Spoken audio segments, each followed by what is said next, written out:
لوگ کہتے ہیں نا ترقی چاہیے، کامیابی چاہیے، برائٹ فیوچر چاہیے. خدا کی قسم جس کے ماں باپ اس سے راضی ہیں نا، جس کے ساتھ ماں باپ کی دعائیں ہیں، اس کو پھر ترقی سے کوئی نہیں روک سکتا. اس کے بیڑے پار ہی ہونے ہیں.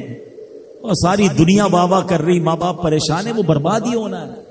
ماں باپ کو تنگ نہ کرو، بالخصوص ماں کی قدر کرو. ماں کا کوئی نیبل بدل نہیں ہے. اور یہ دعا دے دے تو بندہ کدھر پہنچ جاتا ہے. اچھا پھر آج کل ایک اور ٹرینڈ چلا ہے، کسی بھی طرح کا زندگی میں مقام بڑھ گیا نا، مشہور ہو گیا، اب وہ ماں باپ پر بھی روب جما رہا ہوتا ہے. پتہ نہیں میں کتنا بڑا آدمی ہو گیا ہوں، اب میں آپ کی خدمت کہاں سے کروں گا بھائی، ٹائم ہی کہاں ہے میرے پاس. ان کو کبھی یہ روب مت جمانا. ارے آج اگر کچھ بن بھی گئے ہو نا، یہ انہی کی دعائیں تھیں، اور ان کو کہہ رہے ہو بڑا آدمی ہو گیا. حضرت موسیٰ کلیم اللہ علی نبینا علیہ الصلوۃ والسلام، کتنا بڑا مرتبہ ہے. اور آپ نے ایک بار اللہ کریم کی بارگاہ میں عرض کیا، مولا مجھے جنت میں اپنا پڑوسی دیکھنا ہے. ارشاد کیا ہوا کہ اے موسیٰ، جنت میں تیرا جو پڑوسی ہے وہ ایک فلاں علاقے کا کسائی ہے. آپ حیران ہو گئے، آپ نے کہا مولا مجھے ملنا ہے. ایڈریس بتایا گیا، آپ چلے گئے وہاں پر. ایک نوجوان نے دروازہ کھولا، آپ اندر گئے. گھر میں گئے تو دو بوڑھے ماں باپ، بوڑھی شخصیات تھی. انہوں نے حضرت موسیٰ کو دیکھا، آپ کی رسالت کی گواہی دی، اور دونوں دنیا سے چلے گئے. وہ نوجوان کسی کام سے گیا، جب واپس آیا اپنے دونوں والدین کو دیکھا کہ دونوں کا انتقال ہو گیا ہے. تو کہا ہو نہ ہو آپ حضرت موسیٰ علیہ الصلوۃ والسلام ہیں. حضرت موسیٰ نے کہا میں نے تو نہیں بتایا کہ میں کون ہوں، تمہیں کیسے پتا چلا؟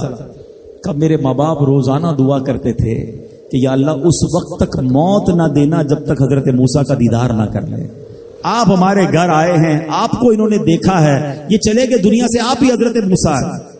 حضرت موسیٰ نے فرمایا بتاؤ کچھ اور بھی دعا کرتے تھے؟ کہا ہاں، میں اپنے بوڑھے ماں باپ کیونکہ چبا نہیں سکتے تھے، روز ان کو دیوالے چبا چبا کر کھلاتا تھا.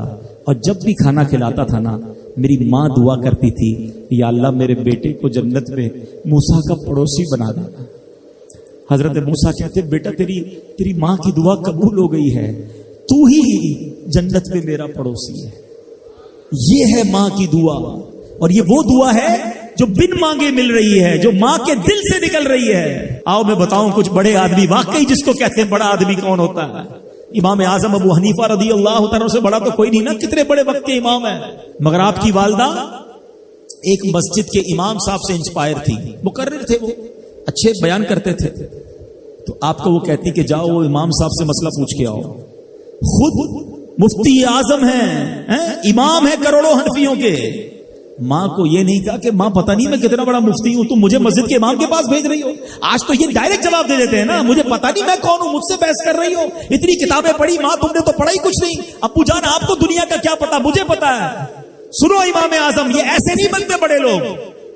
ماں کو کہتے ٹھیک ہے ماں، مسجد کے امام کے پاس جاتے، اس مقرر کے پاس جاتے. وہ کہتا حضور آپ مجھ سے مسئلہ پوچھنے آئے، آپ دنیا کو مسئلے بتاتے ہیں.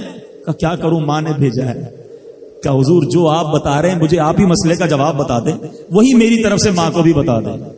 ایک بار ماں نے کہا کہ میں خود جا کر پوچھوں گی، پھر بھی امام اعظم نے منع نہیں کیا. اچھا کئی میل کا سفر تھا. امام ابو یوسف کہتے ہیں ہم نے خود دیکھا کوفہ کی گلیوں میں کہ امام اعظم اس خچر یا اس سواری کے لگام تھامے ہوئے ہیں، ماں اس پر سوار ہے اور وہ بازار میں اسے لے کے جا رہے ہیں. ماں کو یہ نہیں کہا کہ ماں تم مجھے تکلیف دے رہی ہو، وہ میرا شاگردوں کا بھی شاگرد ہے، اس کو کیا پتا جو مجھے پتا ہے. اللہ اکبر. ماں جاتی ہیں، مسئلہ پوچھتی ہیں، واپس آتی ہیں. امام اعظم ماں کو کچھ نہیں کہتے. یہ ہوتا ہے ماں کی فرما برداری. آج دیکھو دنیا ان کے گن گا رہی ہے. سیدنا بایزید بستامی رضی اللہ تعالیٰ عنہ کتنا بڑا نام ہے، اولیاء کے سردار ہیں. دیکھو ماں کی خدمت کیسی کرتے تھے. آپ کی والدہ نے سردیوں کی رات تھی، سخت سردی کی رات، آپ سے پانی مانگا. حضرت بایزید بستامی ماں کے پاس پیالہ لے کر گئے تو ماں سو گئی تھی. ماں کے سرہانے پیالہ لے کر کھڑے رہے، رات بھر کھڑے رہے سخت سردی میں. پانی تھوڑا سا آپ کی انگلیوں پر گرا تو وہ پانی برف بن چکا تھا. ماں کی آنکھ کھلی، دیکھا بایزید بستامی بستر کے کنارے کھڑے ہیں.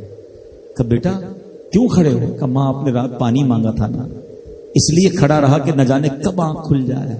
اب جب پانی دینے کے لیے پیالہ الگ کیا نا تو وہ برف چمڑی سے چپک چکی تھی، تو جب وہ برف الگ ہوئی نا ہاتھ سے خون نکلنے لگا.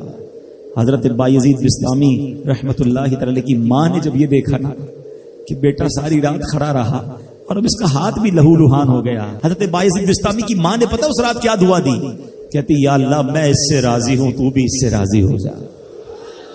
دیکھو کیا مقام ملا، اولیاء کرام کے سردار بنے۔